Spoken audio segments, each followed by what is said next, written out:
State police in Australia have been caught in the hop about details provided by the AFP boss suggesting a recent rise in anti-Semitic attacks could have been driven by foreign actors paying off local criminals with cryptocurrency. Joining us live, the Shadow Home Affairs Minister, James Patterson. James, I know you've spoken about this a few times. Good morning, by the way. Are you any clearer when it comes to who or what is being done from overseas here? Good morning, Pete. No, look, it is not clear at all what the Albanese government is actually alleging on this question at all at this point. It's clear that some people may be being paid to engage in these firebombing attacks on the Jewish community. It is not clear where some of those payments are coming from, and the Albanese government has not been clear about what they knew about this, when they knew about it, or what action they're taking. And I think that it's very clear that when it comes to anti-Semitism and the crisis of domestic terrorism in our country, they have no plan to get on top of this. We had a National Cabinet after 15 months of delay and dragging his feet, and what came out of the National Cabinet was a new database. Well, I'm not sure how a new database is going to solve a problem, whether it's organised by foreign actors or whether it's an entirely homegrown phenomenon. We just saw you appear in Cam Redden's piece about Sue Lyons and the fact that she was going to Poland for the Auschwitz commemoration, the anniversary that's coming up. Is it right that Penny Wong is going?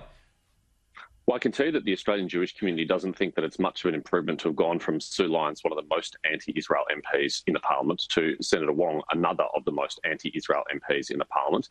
They believe she has led the global vilification campaign against the state of Israel over the last 15 months, as they have been trying to defend themselves from a listed terrorist organisation. And when Penny Wong visited Israel last year, she didn't even have the decency to go and visit the site of the Nova Music Festival or the kibbutz where an Australian citizen was murdered and where so many Israelis were murdered.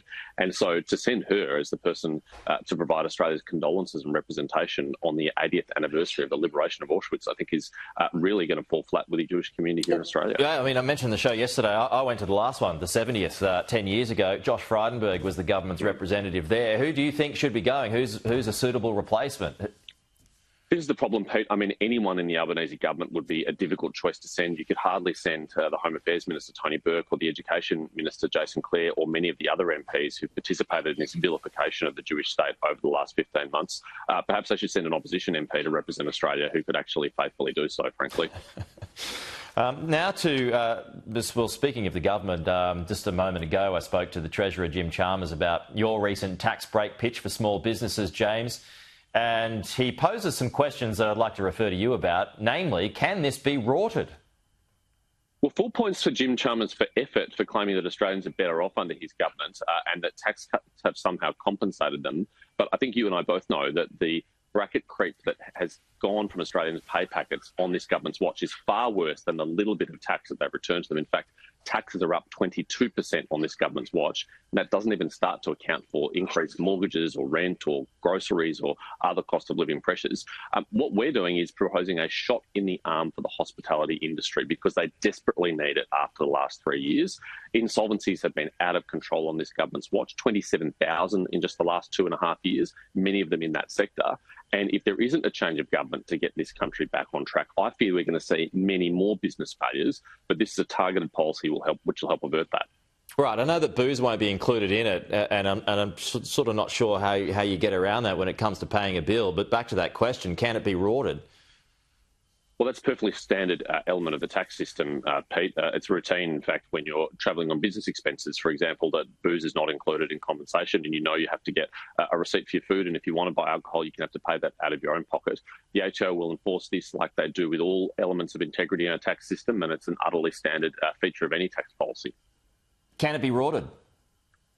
Well, any aspect of the tax system, there are people who might try their luck, but they'd be very unwise to because the Australian Taxation Office has very strong powers of audit. They go through high-risk tax returnees every year and they catch many of them, so I wouldn't advise anyone to try. OK. What's the cost of it, James? And is the cost better off spent elsewhere? We'll be announcing the costs in the usual way in our pre-election costing document. That's perfectly standard for an opposition when it comes to policy announcements. And we're confident that this is a very targeted and frankly modest spend that's going to have a huge bang for buck for the hospitality industry, which is why it's been so warmly welcomed by restaurants, cafes, pubs and others who are really struggling at the moment. All right, James Patterson, we'll leave it there. Appreciate it, though. We'll chat again soon. Thanks, Pete. Prince Harry has settled his lawsuit with the Sun's publisher over